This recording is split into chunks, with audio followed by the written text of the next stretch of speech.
哎，小伙伴们，大家好！今天是2024年3月8号，但是大家看到这部影片的时候是3月9号，为什么呢？因为3月9号上午有个比较关键的事情要早出发，正好呢3月9号是我第4个训练日，本来的计划是回复各位的评论和弹幕，所以呢我就在3月8号的下午，正好看着屏幕录制这一期，这样还能说得更准确一些。那我们就直接开始。第一位小伙伴说：博哥看了会长的直播会有感悟，我是看了您的视频会有感悟，都是一样，改变是向着更强的方向去努力。您说的对，我看的是会长的视频直播，我没看，我没收到推送，等我看到的时候已经是回放了，还没看。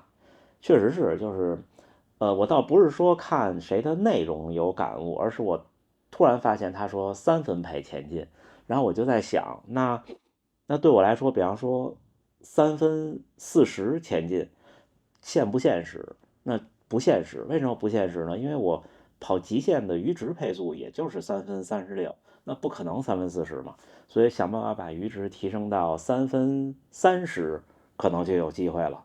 所以这是我看完他的那个分享，倒不是通过内容，而是某个那么一个点，再加上您的经历，就会有的时候就会有一个灵感的迸发。请问博哥，目前5分配速心率就上到180多，6分的时候是150多，怎么办？还有一位小伙伴说，累计跑了800公里了，心率还是高。这个事儿啊是这样，心率的反应就是您的身体压力的反应。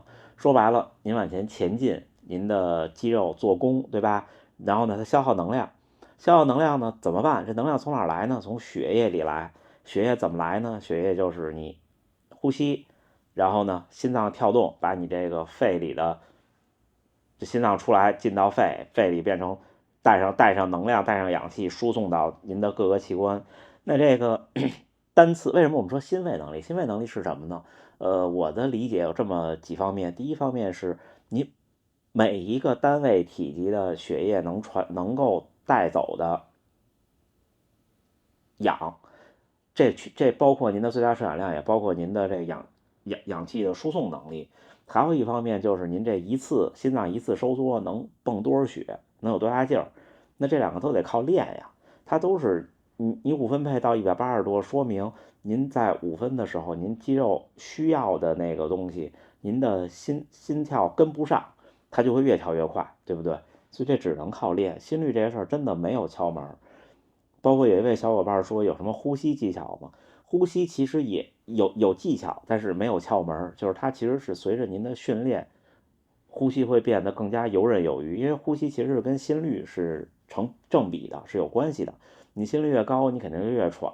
但是大家有时候听我跑步说话的时候，如果我刻意控制，甚至可能您都听不出来我是在跑步，那是因为我跑得多了，我基本上能找到那节骨眼，就跟歌手换气一样。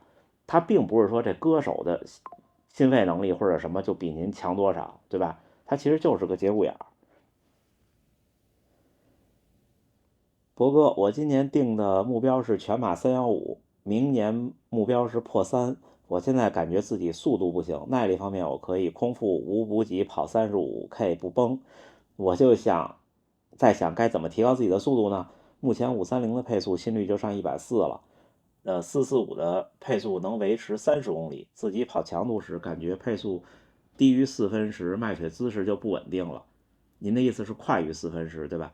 也没迈腿的感觉了，而且心率飙到170，我最大心率188把。我想知道这一年主攻哪方面？堆跑量月300、400、500，还是还是说着重每周2次或者1次的强度课？周末 SD 可以不跑吗？我是这样想，就是通过您的描述，您已经是很进阶的跑者了，您的这个心率，我觉得问题不大。就是我今天节目说的啊，抱歉，昨天节目说的天花板不够高。您说的对，应该着重每周1次的强度课，这个强度课要拉得狠一点。您可能不需要距离太长，不需要组数太多，但是要拼一拼。LSD 这个东西呢，我一直不认为 LSD 是一个对普通爱好者很正确的选择。就是呃，怎么说呢？S 我觉得是不对的，就是不能慢。LSD 必须，要不然您就在一个比比赛慢一点点的配速去进行，就长距离跑，咱不说 LSD，要么您就是之前我分享过几期渐加速，或者最后冲几公里，这种有意义。对我们来说，你普通的耗时间的那种慢跑长距离，其实意义不大。我个人不成熟的那个小观念。如果您的目标是破3，月跑量我觉得要维持在300以上，300应该是一个底线。还有就是还有1周就比赛了，怎么做力量训练？还有1周就比赛了，就不要做力量训练了。之前我很早之前分享过，去年的秋季赛季之前我分享过，就是如果您还要比赛了，在这比赛周就不做任何的力量训练了，就完全不做。这个没有任何的意义，只会增加受伤或者是疲劳，没有任何意义。有一个小伙伴说，现在跑得多了，一个月好像是200，跑完以后有反应，腿有疼的地方，是不是要上压缩裤了？我个人认为，压缩裤其实并不能避免受伤，它可能只能让您跑的时候更舒服一点。但是我是压缩裤和半弹裤的这种装备的极力推荐者，我几乎是不穿普通短裤了。我觉得半弹或者压缩这种贴身的装备会很舒适，并没有什么太多其他的原因，尤其是比赛的时候，所以您可以考虑。不过对于新手来说，我觉得可以买压缩感适中的，就不要买那种劲儿太大的，劲儿太大的可能您也不习惯，腿可能会酸，就跑2步就酸了。我记得我刚开始跑步那年，买了一副压缩腿套，就戴上以后真的受不了。赛季后，我都是赛季结束了，国内才刚开始试的。这个我有个小看法，就我总分享说，无论是在日本还是在美国还是在欧洲的比赛，可能欧洲稍微差一点，美国和日本还有哪儿，差不多就这2个地方的比赛时间，我觉得是最合适的，就是比较冷10到12摄氏度其实是最合适的。像欧洲的比赛可能就稍微暖一些了，可能14、15度。国内呢是这样，国内这1、2年也好一些了。一开始的时候不行，大家还记得那时候有时候9月份、10月份跑北马，就很热。它主要的考虑可能是为了大多数，因为它肯定是比赛要和参赛的人所契合，他肯定做调查。在前几年我们马拉松刚井喷爆发，人们的水平还不高，大多数人希望在一个舒适的环境下16、17度去跑步，而不是去比赛。而为什么美国和日本发展成现在这样呢？是因为大家要去竞争成绩。马拉松最好的温度，我觉得就是10到12摄氏度。最近我参加这一场有点太冷了。2019年的纽约12摄氏度，非常的舒适，非常的舒适，所以赛季才不一样。像3月底的有些地方的比赛可能要14、15度了，14、15度其实温度就不低了。像下马那种没办法，他已经找了1年最冷的时候了，他本来他就在很热的地方，对不对？像这2年的北京就有进步，北京这2年就有进步，对吧？但是这2年有点太冷了，都是在慢慢的去平衡。我想问一下，一般像这么早起床跑步，需要提前吃早餐吗？还是空腹啊？谢谢。别客气。是这样的，夏天我一般就都是空腹，跑完以后再吃。冬天特冷的时候呢，先垫吧一口，比方说，就最普通的白吐司，一片什么都没有，然后去跑步，回来吃早餐。晨跑的逻辑一般都是跑完之后多吃，跑之前呢，要么吃一点点，要不然就不吃。我觉得晨跑的奥义或者感受也在这儿，它能让你有一种饥饿感。这种饥饿感呢，我觉得是马拉松运动员应该有的。它能让你在赛场上面临痛苦的时候更加的自如和更加的有底气。不说做啥工作的，怎么天天有空跑步？这怎么说呢？我跑步的时候也不是工作时间，甚至都不是生活时间，是清晨和凌晨。我只不过是牺牲了晚上的娱乐。我晚上7点半到8点，我准时我就睡了。我没有任何的娱乐，甚至连看电视我都没有。这大多数人不行，我也不是说大家一定要学这样，没有意义。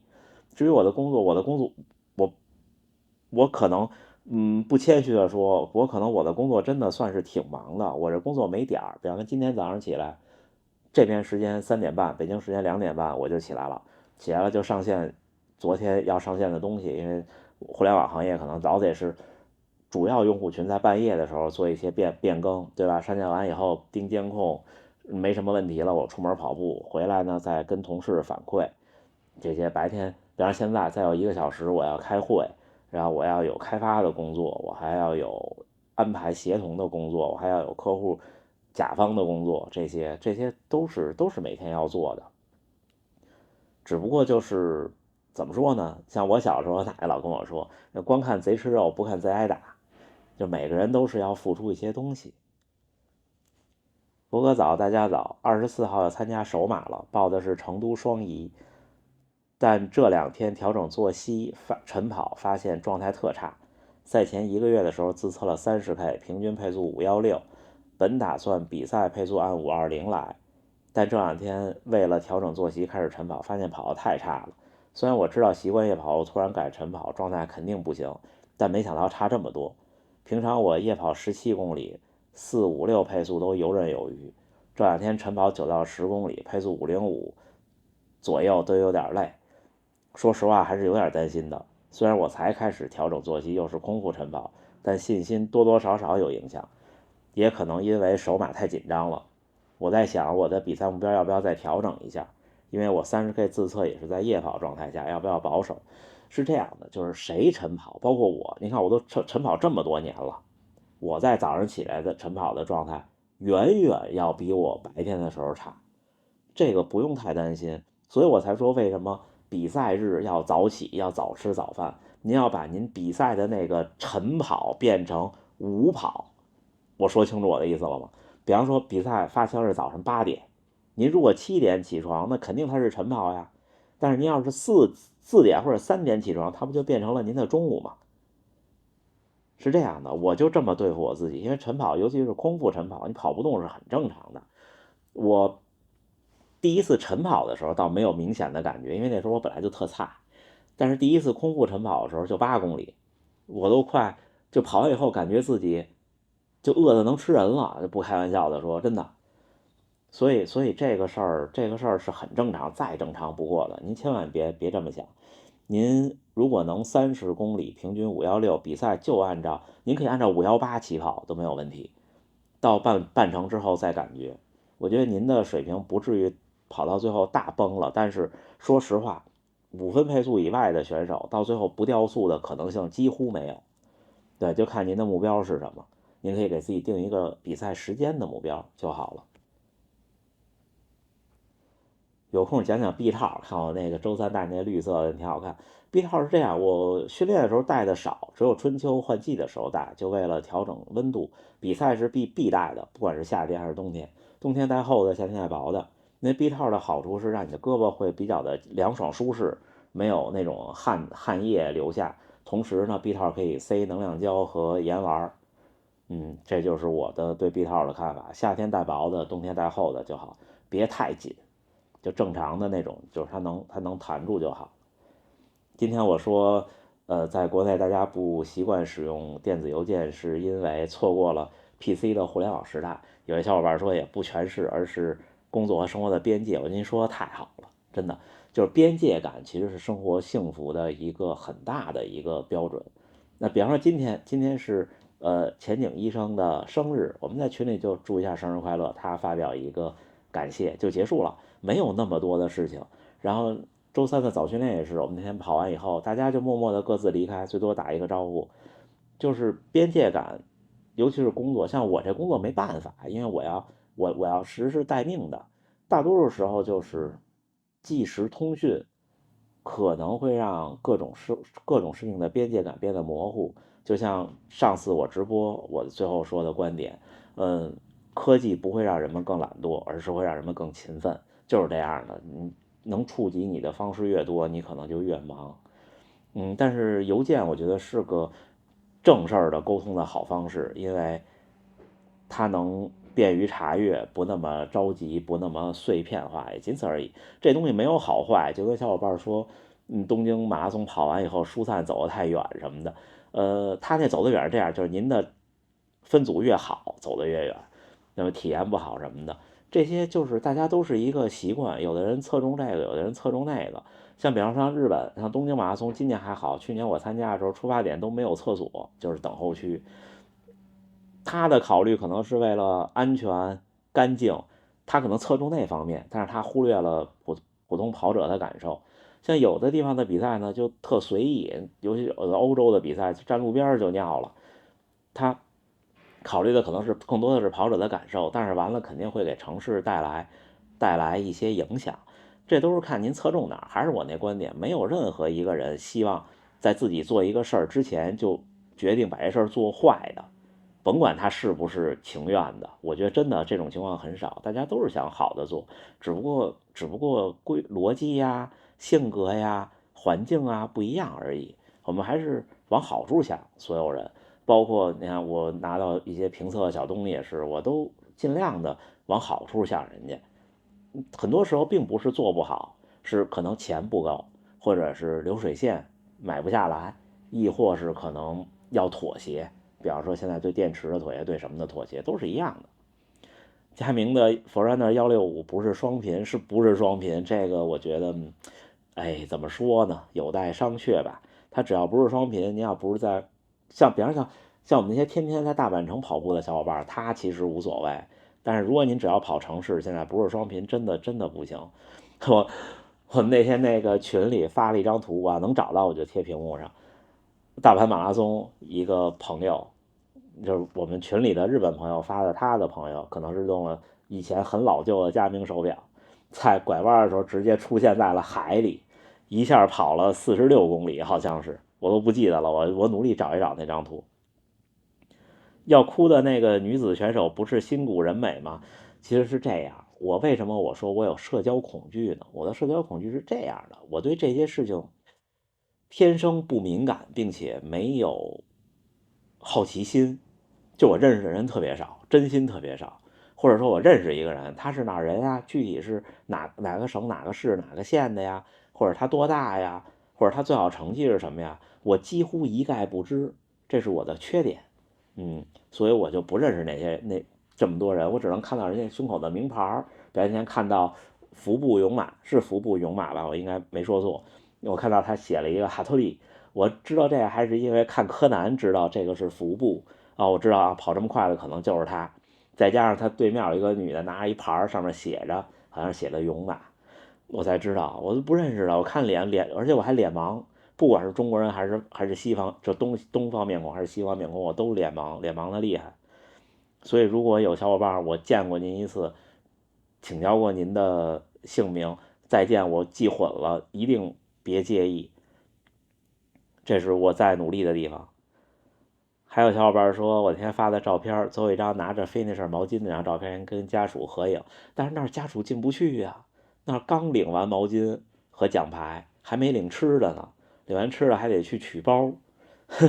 那天看会长那视频特逗，他在后场的时候，弹幕说博科这时候正在泥地里存包，确实是，就是大家为什么说要努力呢？努力就是要一是收获更好的自己，二是体验更好的生活。无论是努力赚钱去享受更好的吃的、喝的、住的，衣食住行嘛，亦或者说更好的跑步去享受更精英的待遇，那肯定是不一样的呀。包括你可能我们可能永远达不到人家那种精英，但是我可以往前点起跑啊。比方说，我看好多日本的 YouTuber 拍东京马拉松前两天，那在 A 区第一排起跑的感觉太舒爽了，对吧？那种你是获得不了的。很多小伙伴可能跑到现在都没有听见过发令枪，同意吧？所以这些都是我们努力奋斗的目标，这就是我鞭策我继续向前的动力吧。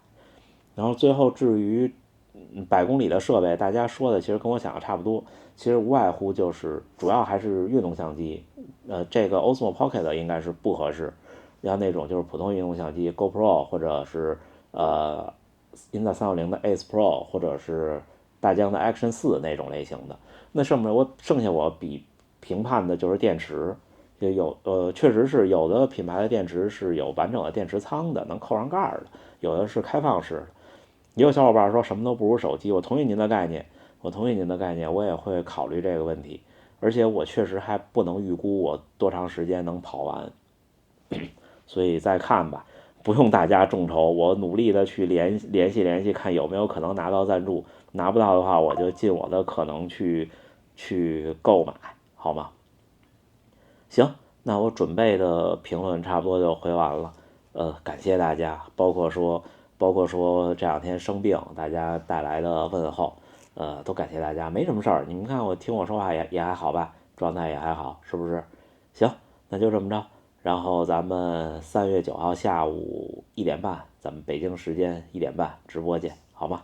那最后还是祝大家能努力生活，健康平安，我们加油干，迎接各位的赛季。